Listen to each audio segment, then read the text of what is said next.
Hello everyone, welcome back to my channel. मुझे बहुत सारे क्वेश्चंस रिसीव हुए हैं कि स्किन जो है वो बहुत ज़्यादा ऑयली भी है और at the same time scalp जो है उस पर बहुत ज़्यादा डैंड्रफ है। अब ये एक ऐसी कंडीशन है, कुछ लोगों को तो इतनी ज़्यादा डैंड्रफ होती है कि उनके आईब्रोज़ में भी आना शुरू हो जाती है। ख़ासतौर पे इस एरिया में आके जो है ना ड्राई पैचेस बनना शुरू हो जाते हैं। काइंड ऑफ एक्जिमा की, माइल्ड एक्जिमा की कंडीशन बनना शुरू हो जाती है और साथ साथ स्किन इतनी ज़्यादा ऑयली होती है कि when you come back home you observe that जो जितनी भी आपकी एक्सपोज स्किन थी उसके ऊपर एक थिक लेयर ऑफ जो है ऑयल आ चुका होता है। वो बहुत अजीब सा लग रहा होता है। और इसके अलावा जो थिक लेयर है ऑयल की, वो ज़ाहिर सी बात है पोर्स को भी ब्लॉक करता है। पोर्स को ब्लॉक करने की वजह से एक्ने का इशू बहुत ज़्यादा लोगों को आता है। तो मुझे बहुत सारे लोग ये कहते हैं कि हमें कोई एंटी डैंड्रफ शैम्पू बताएं, कोई कंडीशनर बताएं या कोई ऑयल बताएं।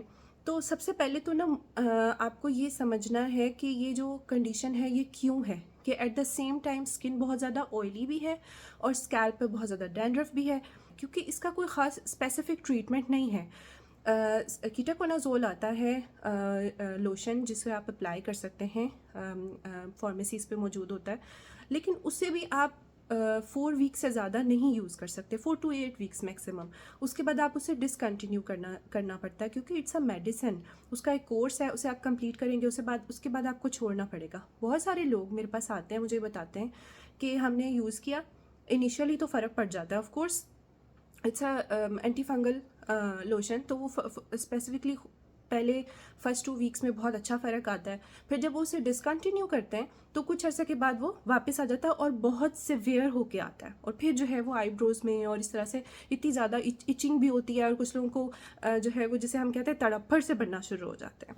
तो पहले तो आपको ये समझना है कि ये कंडीशन क्यों हो रही है, ऐसी क्या चीज़ है जिसकी कमी की वजह से आपकी स्किन जो है ये सिम्टम प्रोड्यूस कर रही है। This is because your body is crying for help. आपको ये सिम्टम दे के बॉडी ये बता रही है कि there is something wrong with me, there is an underlying cause, you have to address that cause, कि किस वजह से ये एबनॉर्मल कंडीशन हुई है आपको। So what if I tell you that your body is actually suffering from dryness internally.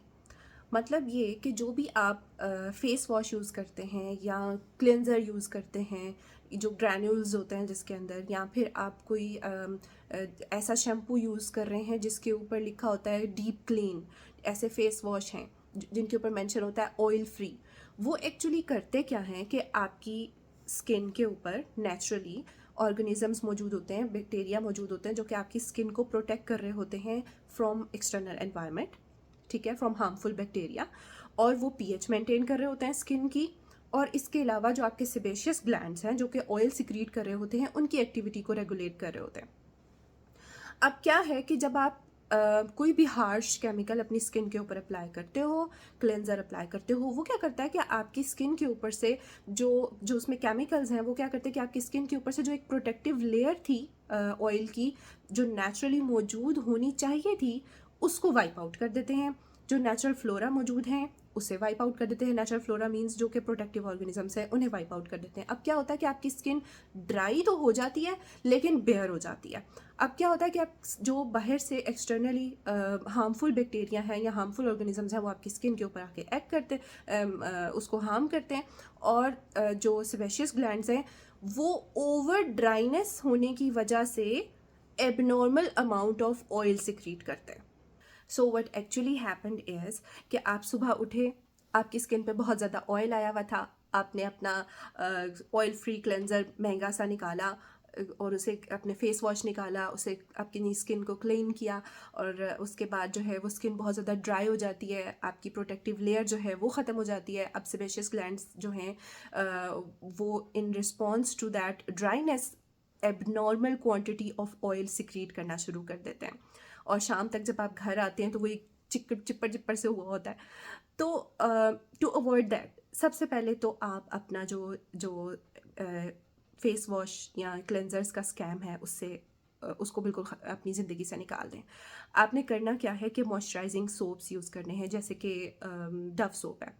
आप वो क्या करेगा कि वो आपकी स्किन को बहुत ज़्यादा ड्राई नहीं करेगा, एक थिन लेयर ऑफ मॉइस्चराइज़र छोड़ देगा, या आपकी जो स्किन के ऊपर एक इनिशियल बहुत थिन लेयर ऑफ ऑयल है उसको रहने देगा, जिससे स्किन जो है बहुत ज़्यादा ड्राई नहीं होगी और इन रिस्पॉन्स टू दैट ज़्यादा ऑयल सिक्रीट नहीं होगा। इसके अलावा कुछ सप्लीमेंट्स होते हैं जिन लोगों को बहुत ज़्यादा इंटरनल ड्राइनेस होती है ना, उन लोगों को के लिए कुछ सप्लीमेंट्स होते हैं, वो सप्लीमेंट्स वो यूज़ कर सकते हैं, जैसे कि ओमेगा 3। अब आपको कौन सा ओमेगा 3, कौन सा ओमेगा 6, ओमेगा 9 यूज़ करना है, उसके लिए आपको अपने न्यूट्रिशनिस्ट से, फार्मासिस्ट से या अपने जो फिजिशियन है उससे कंसल्ट करना बहुत ज़रूरी है। कोई आपका दोस्त कोई ले रहा था सप्लीमेंट, उससे उसको फ़ायदा हुआ, तो ज़रूरी नहीं है कि आपको भी उससे वैसा ही फ़ायदा हो। क्योंकि अगर आप कोई मेडिसिन ले रहे हैं, साथ में कोई आपका ट्रीटमेंट चल रहा है या कोई कंडीशन है जिसकी वजह से आप कोई थेरेपी कर रहे हैं, तो फिर आप ख़ुद से किसी दोस्त के मशवरे पर कोई भी सप्लीमेंट यूज़ नहीं करेंगे। मैंने अपना ईमेल प्रोवाइड किया है, आप मुझे ईमेल कर सकते हैं। सेकेंडली, आपने कार्बोलिक सोप्स नहीं यूज़ करने। कार्बोलिक सोप्स जो होते हैं वो सोप्स होते हैं जिन्हें हम एंटी बैक्टीरियल सोप्स कहते हैं, जो कि हमारे स्किन से जो क्लेम करते हैं कि हम 99.9% जो है वो बैक्टीरिया रिमूव करने में हेल्प करते हैं। वो आप हैंड वॉश के लिए यूज़ करेंगे, वो आप फेस वॉश के लिए यूज़ नहीं करेंगे। उसकी रीज़न ये है कि फेस के ऊपर आपको अपनी जो प्रोटेक्टिव लेयर है उसे रिमूव नहीं करना। जो नेचुरल फ्लोरा है, जो प्रोटेक्टिव, जो आपकी स्किन को नेचुरली प्रोटेक्ट कर रहे हैं, आपकी स्किन की पीएच मेंटेन कर रहे हैं, उसे रिमूव नहीं करना। तो कार्बोलिक सोप्स को आप खाना खाने से पहले, कोई काम करने से पहले हाथ धो सकते हैं उनसे। उससे आप बहुत सारे ऐसे पेशेंट्स आते हैं मेरे पास, ख़ासतौर पे एल्डरली पेशेंट्स होते हैं, वो आके ये बताते हैं कि ऐसे रैश हो गए होते हैं उनकी स्किन के ऊपर, और वो उसके लिए स्टेरॉइड्स लगा रहे होते हैं, उसके ऊपर वो बहुत सारी ऐसी मेडिसिन्स लगा रहे होते हैं। और मैं उनसे सिर्फ एक क्वेश्चन करती हूँ कि आप सोप कौन सा यूज़ करते हैं, और वो फिर मुझे बताते हैं कि हम इस एंटी बैक्टीरियल सोप जो बहुत सारे मार्केट में मौजूद है वो यूज़ करते हैं।